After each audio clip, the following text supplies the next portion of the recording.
Muchas gracias por estar en Sin embargo al aire, muchísimas gracias por acompañarnos, gracias por compartir ligas, gracias por compartir los programas, compartan programas y pídanle a los demás que se suscriban. También dejen likes, ya saben, es importante porque nos ayuda a llegar más lejos. Muchas gracias por estar aquí. Este es mi texto para este día 2 de mayo. Se llama Barullo. Y dice lo siguiente: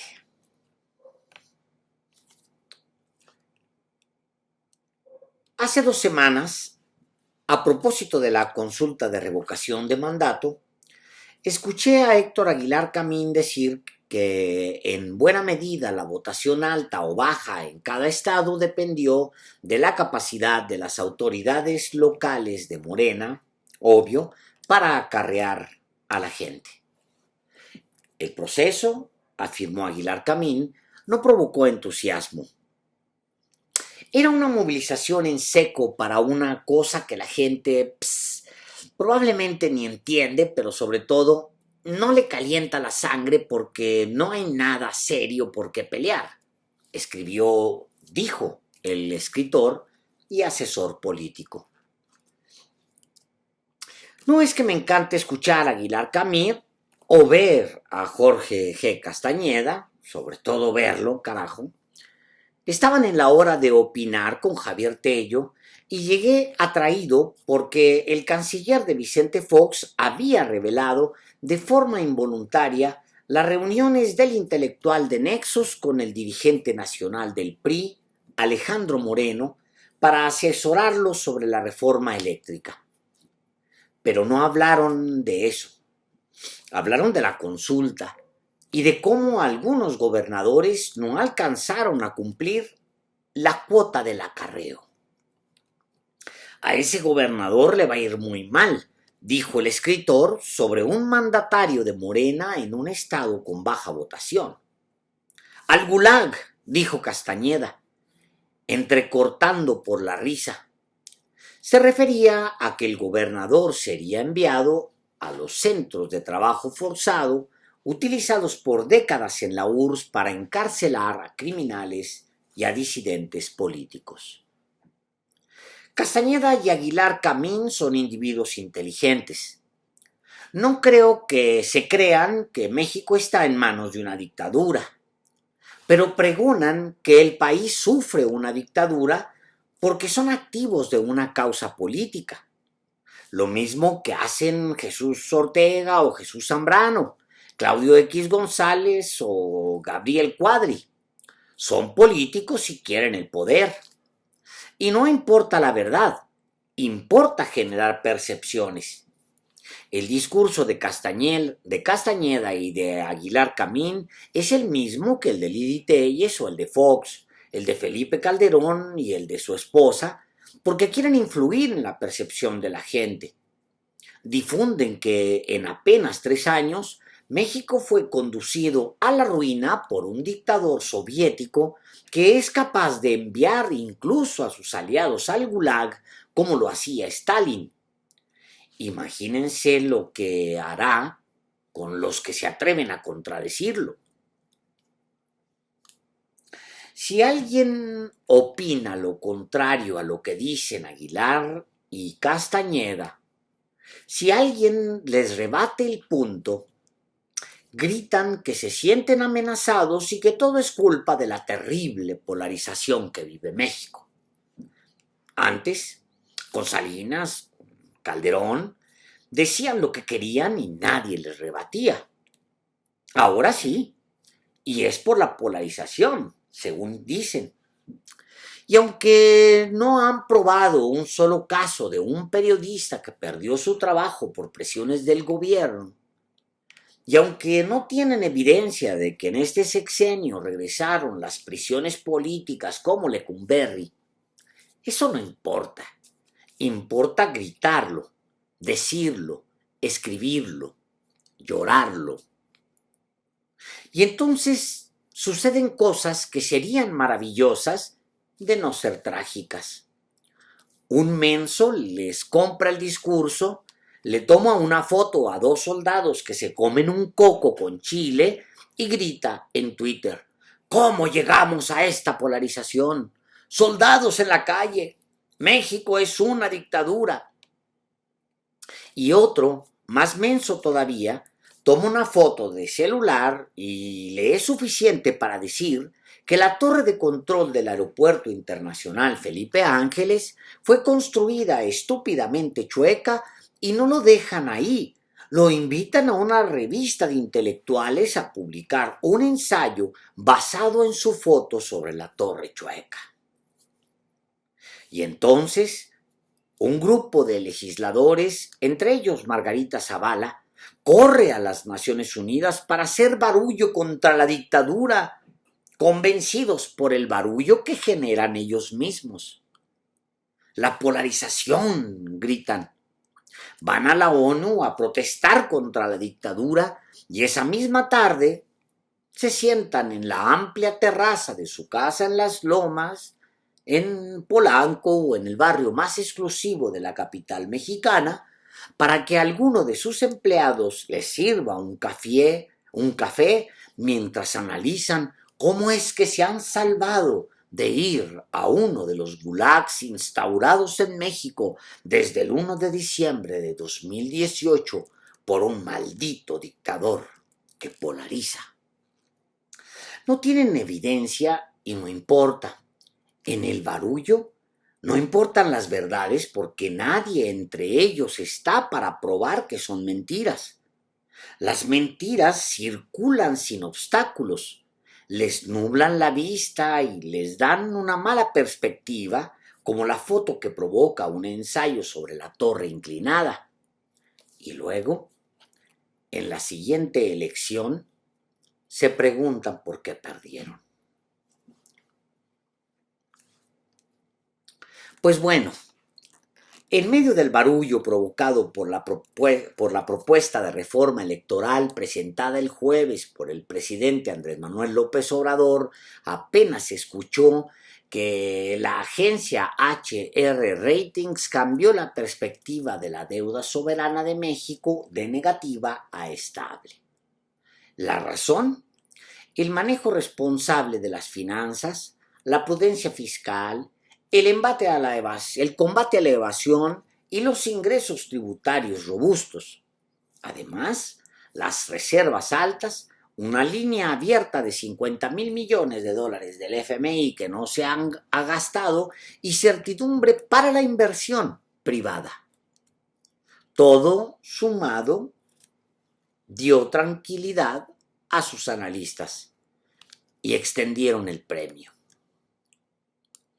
Quizás alguien piensa que esa última razón la agregué por error. No, no es error. HR Ratings premió a México por dar certidumbre a la inversión privada. Y eso tiene un reflejo contundente en el empleo que en su mayoría lo generan los privados. El jueves, IMSS e INEGI dijeron que la tasa de desempleo se ubicó en un 3% de la población económicamente activa para el mes de marzo. 3%. Para dar una idea, Europa reportó en marzo 7% de desempleo y es el menor en 25 años. Estados Unidos, 3.7%. Allá todos celebraron. Acá el dato bajo de desempleo apenas si lo levantó la prensa. ¿Qué está pasando?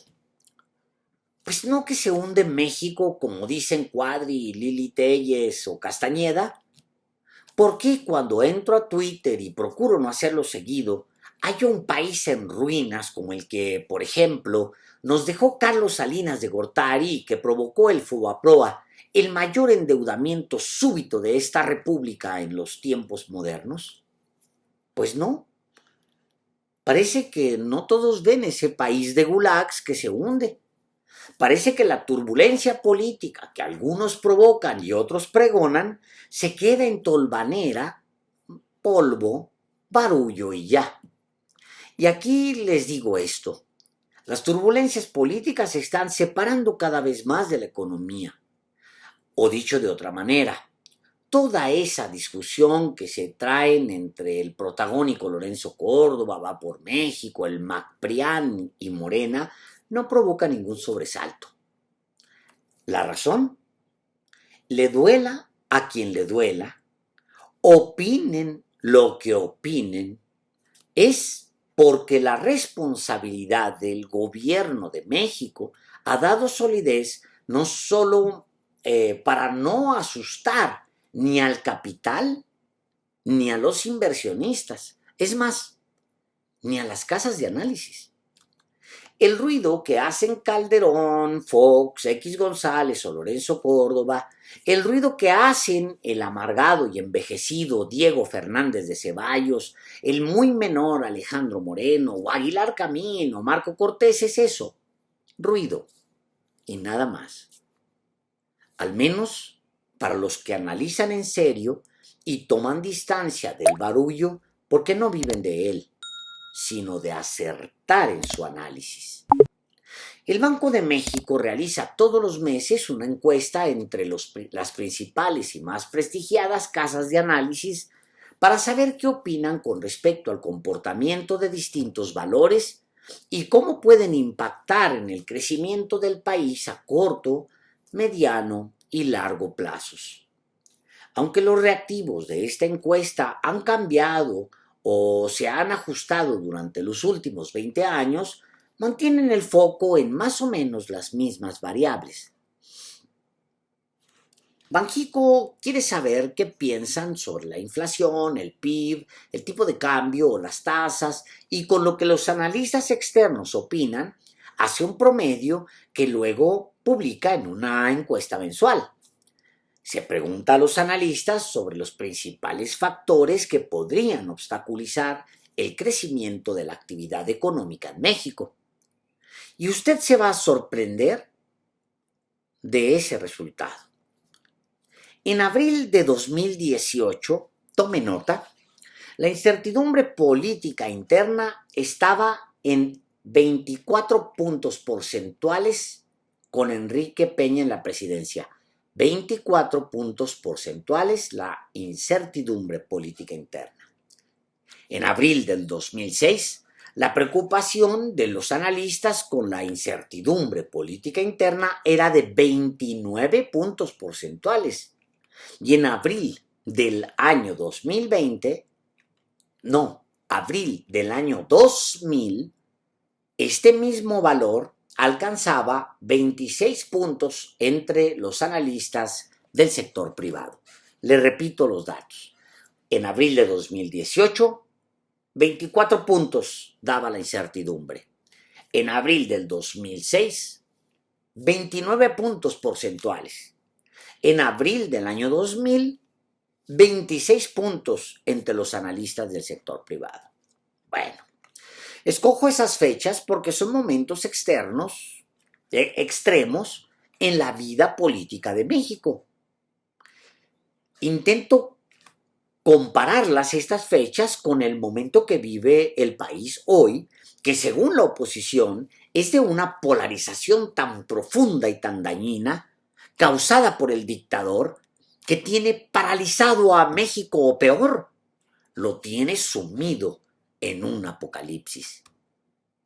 Pues bien, de acuerdo con los analistas del Banco Central, la incertidumbre política interna se ha comportado de la siguiente manera en el último año, en el año previo, en medio de una crisis económica que no se ha visto en 100 años, con 2 consultas ciudadanas y una elección intermedia federal.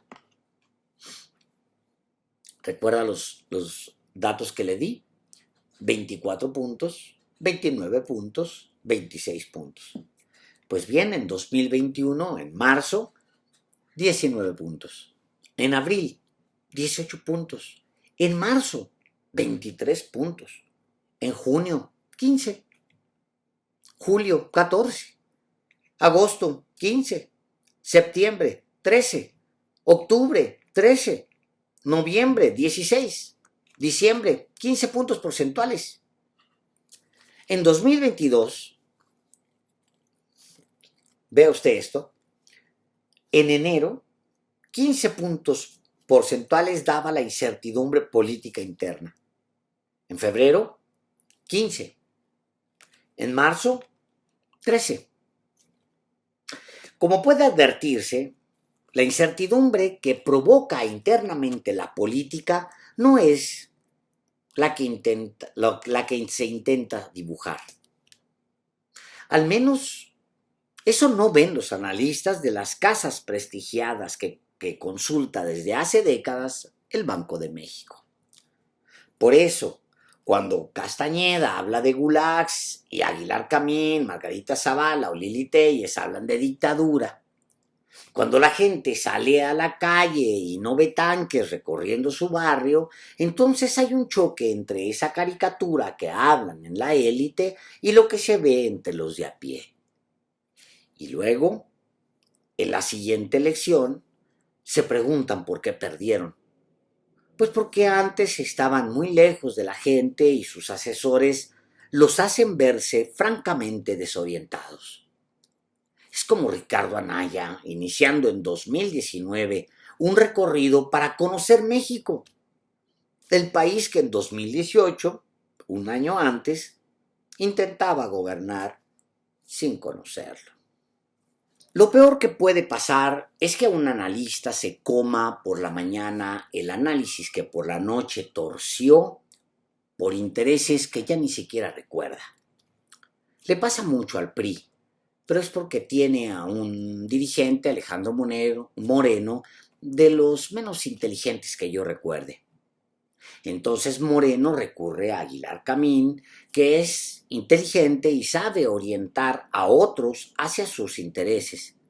Le pasa al PAN, que se compró el odio de Claudio X González hacia López Obrador sin evaluar, o se le olvida, que a él le interesa su familia y la empresa de su familia y todas sus acciones, incluyendo votar contra la reforma eléctrica, van a favor no de México, sino a favor de su familia.